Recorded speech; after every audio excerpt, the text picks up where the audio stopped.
Welcome to My Generation, brought to you by South Shore Senior News. I am your host, Steve Dubin.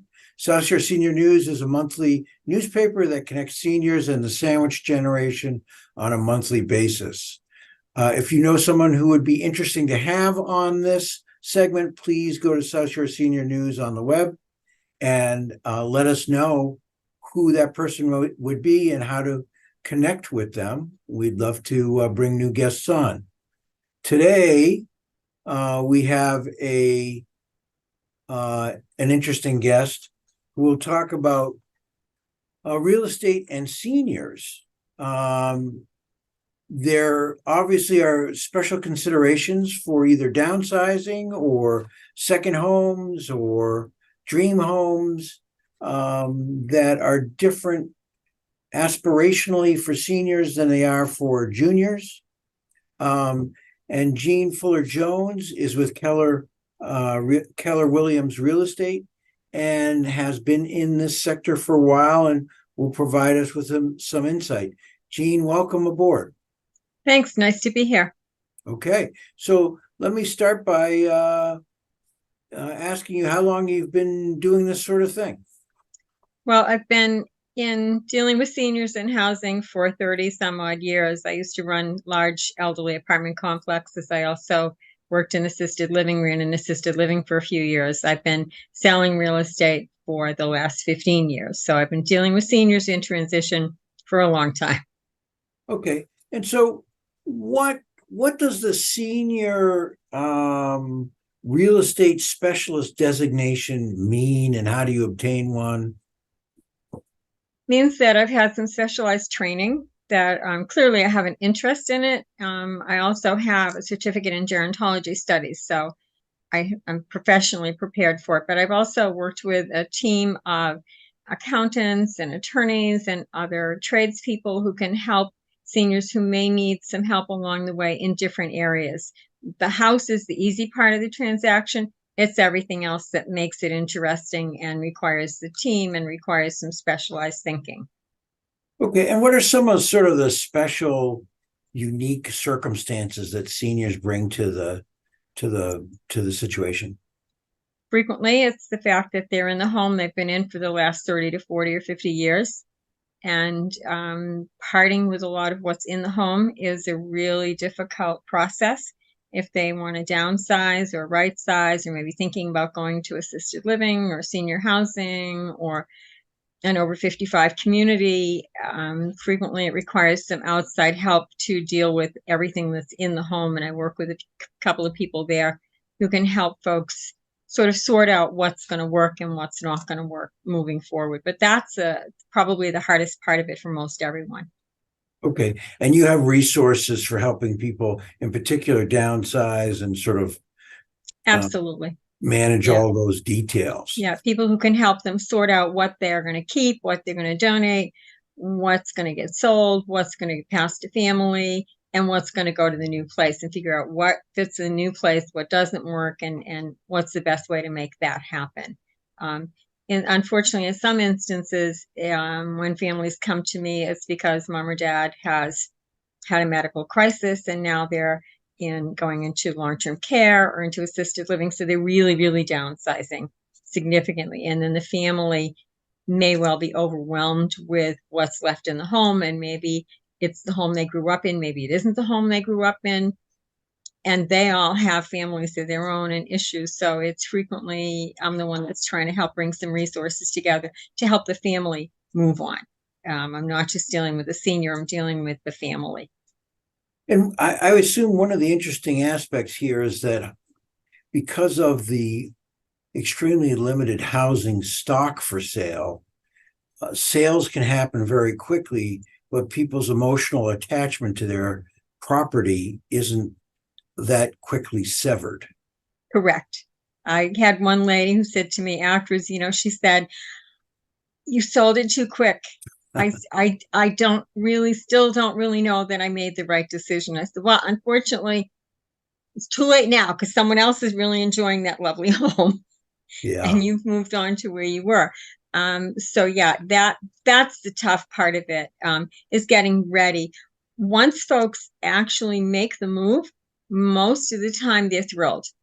And they say, oh my God, this is just what I needed. I'm not worried about this and this. I don't have to worry about the lawn. I'm not worrying about the snow. And they're really very happy, but it's getting there. As with everything, it's not the destination, it's the journey. And so do you sometimes sort of work backwards that before you even put the house on the market, you make sure that you've taken care of all of the logistics of the transition? Absolutely. Putting the house on the market is the easy part. It's getting to that point that takes the care and feeding and a lot of time and attention. And it's not unusual for me by the time I'm putting a house on the market that I've been working with the family for 5, 6, 8 months, maybe a year, maybe 2 years, maybe 5 years, however long it takes for the family to be ready to make that transition. Okay. And so, yeah, so I know that, well, when I downsized, even though you can tell I'm amazingly young for that, we gave ourselves a year to clear out, 2,000 square feet to move Mhm. into 900 square feet. Um, but what do you find as the typical sort of gestation period to move out of the house? It all depends on the circumstances. If the move is preceded by a medical emergency, it's pretty quick. And that sometimes is even harder emotionally on everyone because they really weren't necessarily prepared for it, or sometimes the senior still doesn't understand really what has happened. So that's the harder one when it's quick. When people have some time to think about it, especially if they're building in a planned community or something, then they've got this new house to look forward to, and that makes it a lot easier. And then we've got some time, maybe 3 or 4 months. Um, and we build in that transition period. So when we list the home, we say, okay, so we cannot accept an offer closing before this date because their new home isn't going to be ready until then. So if you want to buy this house, you're going to have to wait for it. So there's lots of moving pieces, and every transaction has different moving pieces. Sure. And uh, without having caveats to slow down the process, what do you see as time on the market these days of a house once it's listed? Um, Once the house is listed, if it's in nice condition and it's priced right, it's going to sell pretty quickly. People are concerned about interest rate, but they're also concerned that they're going to get higher. So there's some pressure, and there's very little availability on the market. Before we started chatting, I'm literally looking at every house in the Commonwealth of Massachusetts that meets my buyer's criteria that I'm looking out to where, and I'm like, where the heck is that town? To try to find what's going to work for them. So there's limited availability everywhere. So once the house goes on the market, it will sell pretty quickly as long as it's in reasonably good shape. Yeah, one of the ironies here is when my parents bought their first house, they bought, the post-World War II Levittown Mhm. house of a little ranch that had three tiny little, bedrooms, a tiny little bath, a quarter acre of lawn. Yep. And it seems that that's what people are returning to.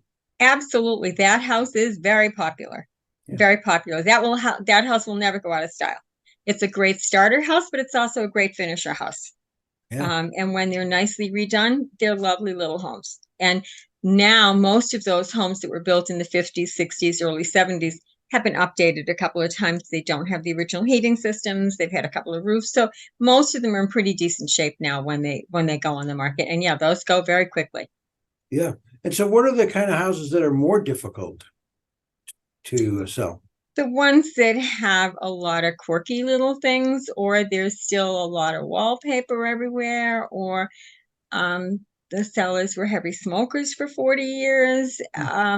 So the challenge is to help get the family to get the home to a point where we can present it well, um, and take away some of those items that are going to be on a potential buyer's to-do list, um, and then price it according to the condition of the home.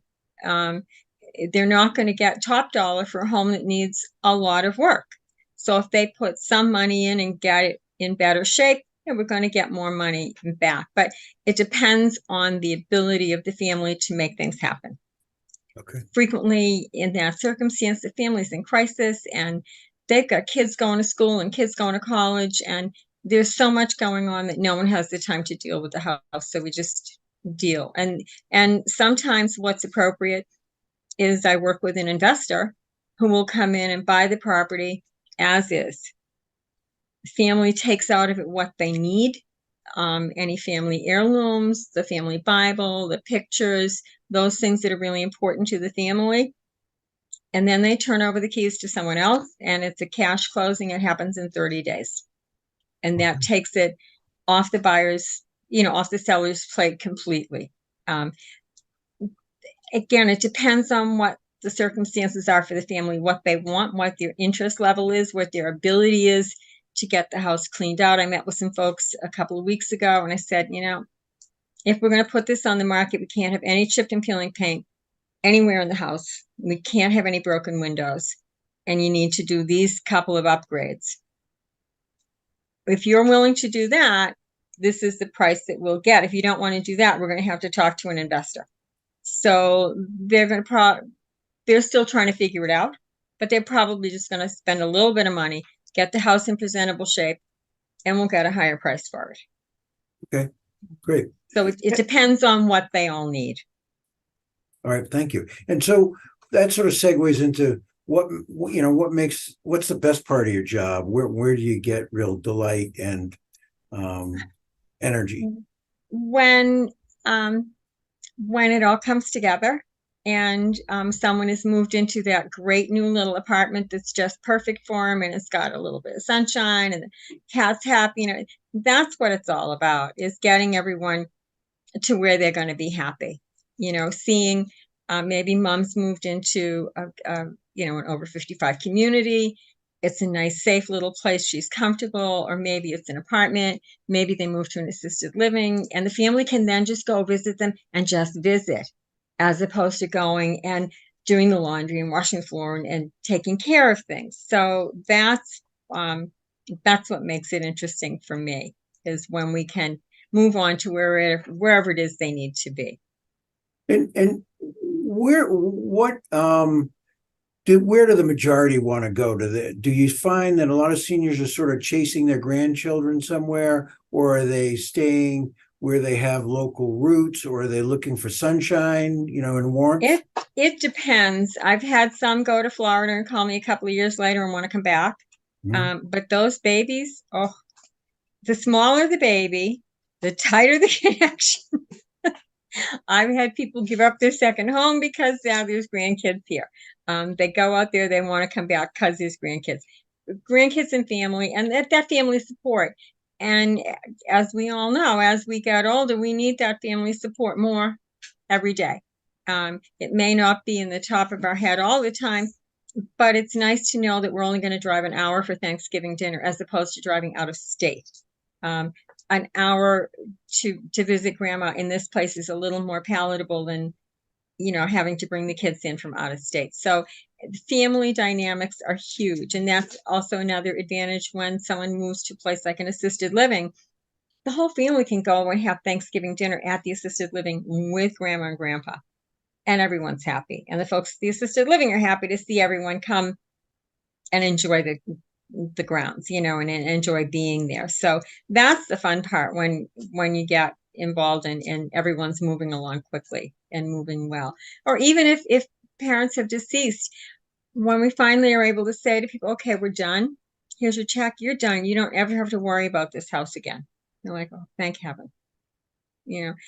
And one of the first things I do, though, when I meet with folks, is try to help them understand where their ducks are, and are they lined up at all?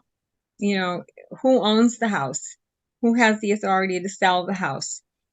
Maybe we've got some paperwork we need to get done before we can do anything.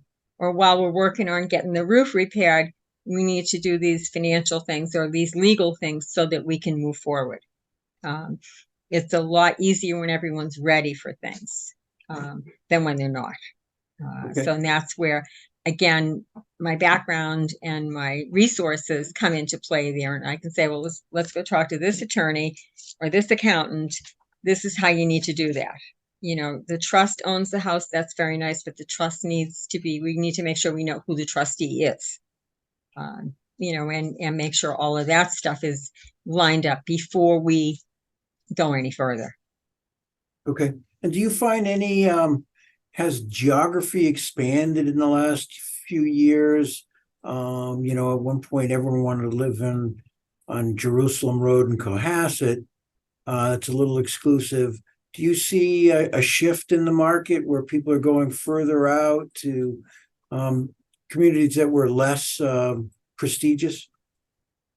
Well, for a lot of folks, it depends on where those kids went. Yeah. The kids may have gone further out.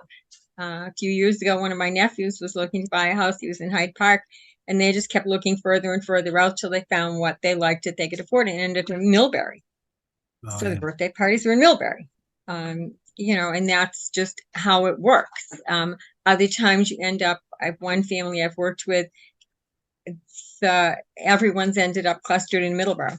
That's where two of them started, and that's where everyone's gone. But now we're also shifting them down towards Onset. So it depends on where everyone wants to be. And a lot of it is like a gated community or a place like that, a new one opening up. They want to be in there. Well, there's only going to be so many houses in there. So we got to wait for something to happen in there to get you in there. But there's not as many going south. Just not happening any, as far as my personal experience, not that many going south anymore. And you're referring to South, meaning Florida, Carolinas. Yeah. And do you have any sense of why? For many of them, it's sometimes their feeling is they've waited too long to make a move that big, and they don't want to go that far. They don't want to go that far away from their doctors, from their community, from their friends at the senior center. They know they maybe can't handle this house anymore, but they don't want to be a plane ride away from everyone else. So that's part of it. I remember a few years ago, I dealt with a family. We were moving them into an over 55 community. And her mother said to my client, "Your father and I should have done that 15 years ago, 20 years ago. It's too late for me to make that move now, but it's right for you to make it." And she's right. Yeah. She was right. It just, that move would have been overwhelming for them at that point. They were in their mid 80s to 90s. The daughter and her husband were in their late 50s. They were not able to make that big move. So, going halfway across the country is much more daunting when you're 75 or 80 than when you're 45 or 50 or 25 or 30. When you're 25 or 30, you don't even think about it. Yeah. Okay. Well, thank you. You shed a lot of light on this topic. What's the best way for folks to reach you to have a conversation about, what their options are? They can see my ad in the South Shore Senior News. My name and number and everything is in there. My website is jfjhomes.com, or they can just give me a call or find me on LinkedIn or Facebook. I'm pretty much all over the place. I'm based in Brockton, and I'm on the board of the Council on Aging in Brockton. So they can find me there lots of days too. Okay. Well, Jeanne, thank you very much for being our guest today. Oh, thanks, Steve. This was a great conversation. I enjoyed it. Great. So this is another episode of South Shore Senior News' podcast, My Generation. Again, your host, Steve Dubin. Give me a call or go to our website, South Shore Senior News. If you have a guest who you think would be interesting and useful for our audience of both seniors and the sandwich generation. Thank you very much, Jeanne, and others who joined us today. Thanks. Take care.